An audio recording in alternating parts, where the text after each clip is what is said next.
नमस्कार दोस्तों, मेरा नाम है ओमकार और आज के इस नए वीडियो में आप लोगों का स्वागत है। चलिए बिना किसी देरी के शुरू करते हैं आज का ज्ञान। भगवान ने इस दुनिया में बहुत सारे जीव बनाए हैं। उन बहुत सारे जीवों से सबसे श्रेष्ठ मानव है, क्योंकि मानव को सोचने और समझने के लिए दिमाग के साथ विवेक भी दिया गया है, ताकि मनुष्य सोच समझकर काम करे और कुछ बुरे कामों को अच्छे काम में भी बदल सके। लेकिन विवेक का कुछ अच्छाई के साथ साथ कुछ बुराई भी है। जैसे कि कोई हमारा प्रशंसा कर ले, हम दिमाग में कुछ सोच रहे हैं और वो हमें मिल जाए, हमें बहुत ही प्रसन्नता मिलता है, बहुत ही अच्छा लगता है और हम खुश हो जाते हैं। लेकिन उसी समय कोई हमारा निंदा कर ले, जो हम चाह रहे हैं वो हमें ना मिले, कोई हमें छोड़ कर चले जाए, कोई बहुत ही विपत्ति परिस्थिति आ जाए, तो हम बहुत ही इमोशनल और बहुत ही भावुक बनकर दुखी हो जाते हैं। उस दुख के समय में कुछ होते हैं जो बिखर जाते हैं, और उसी दुख के समय में अगर कोई आपके पास हो जो आपको कुछ समझा ले आगे बढ़ने के लिए,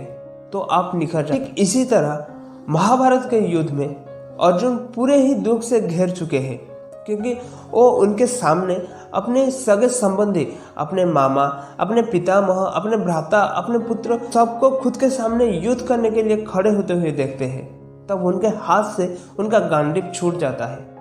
वो भगवान कृष्ण से कह रहे हैं कि हे माधव, मैं अब और युद्ध नहीं कर सकता। श्रीमद् भगवद गीता के आज हम बात करेंगे चैप्टर 1 श्लोक नंबर 32 से 35 तक। तो चलिए शुरू करते हैं। श्लोक नंबर 32। किम नो राज्य न गोविंद किम भोगो जीवितेन वा जे सामर्थ्य कांक्षितम नो राज्यम भोगो सुखानीच। इस श्लोक में अर्जुन कह रहे हैं कि हे माधव, इस युद्ध का क्या लाभ? जिन लोगों को हम चाह रहे हैं वही हमारे समक्ष खड़े हैं। इस युद्ध से मुझे क्या लाभ मिलेगा?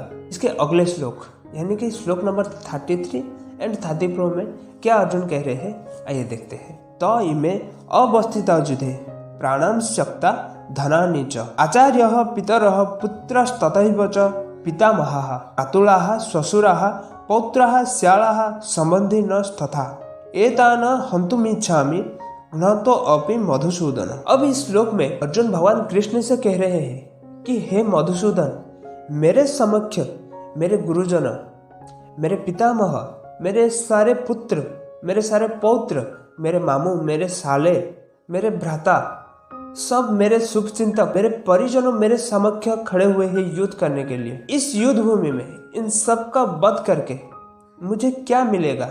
अंत में सिर्फ दुख ही मिलेगा।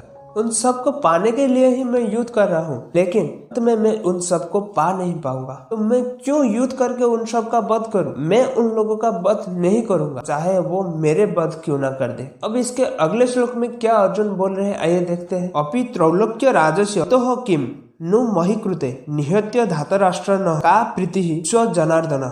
इस श्लोक में अर्जुन भगवान से कह रहे हैं कि हे पालनहार, इस युद्ध भूमि में इन सब को वध करने के लिए अगर मुझे त्रिलोक की राज्य सुख भी मिल जाए तो भी मैं इन लोगों का वध नहीं करूंगा, क्योंकि ये सब लोग मेरे सगे संबंधी है, मेरे ताश्री धृतराष्ट्र के पुत्र है, मेरे गुरुजन है।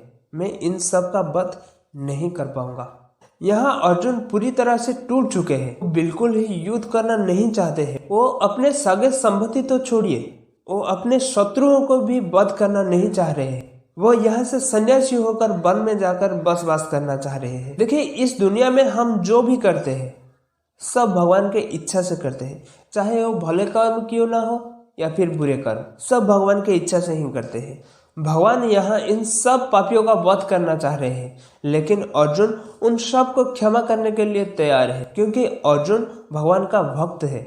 भगवान अपनी इच्छा से सबको क्षमा कर सकते हैं, लेकिन जो भगवान के भक्त को उत्पीड़न करे, जो भगवान के भक्त को कष्ट दे, भगवान उनको कभी भी क्षमा नहीं कर सकते। सब कौरव पांडवों को दुख दिए हैं, उनका उत्पीड़न किए हैं, उनको कष्ट दिए हैं, उनके सखी द्रौपदी को कष्ट दिए हैं, भले ही वो उनको माफ क्यों ना कर दे, लेकिन वो सब भगवान के भक्त हैं और भगवान उनको कभी क्षमा नहीं कर सकते।